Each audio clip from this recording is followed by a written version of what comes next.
করো যেই জোরে সাউন্ড হইছে মানে প্লেন থেকে কিছু পড়ছে এরকম লাগতেছে।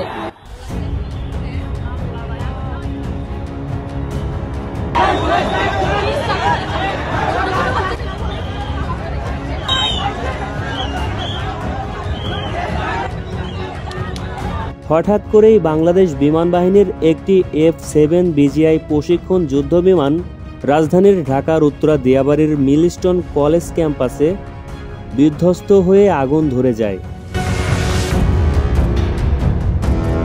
চোখের পলকেই জায়গাটি ভয়ঙ্কর রূপ ধারণ করে। ISRP জানিয়েছে বিমানটি দুপুর 1:06 উড্ডয়ন করে এবং কিছুক্ষণ পরে কলেজ ক্যাম্পাসে এসে বিধ্বস্ত হয়।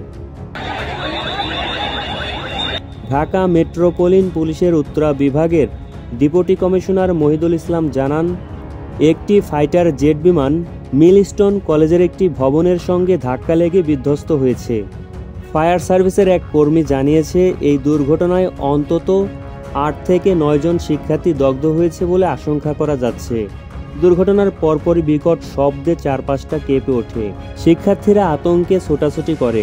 ঘটনাস্থলে দ্রুত আগুন নিয়ন্ত্রণের জন্য কাজ করছে ফায়ার সার্ভিস। জেট বিমানটিতে থাকা পাইলটদের অবস্থা সম্পর্কে এখনও নিশ্চিত কোনো তথ্য জানা যায়নি। দুর্ঘটনার সঠিক কারণও এখন পর্যন্ত জানা যায়নি।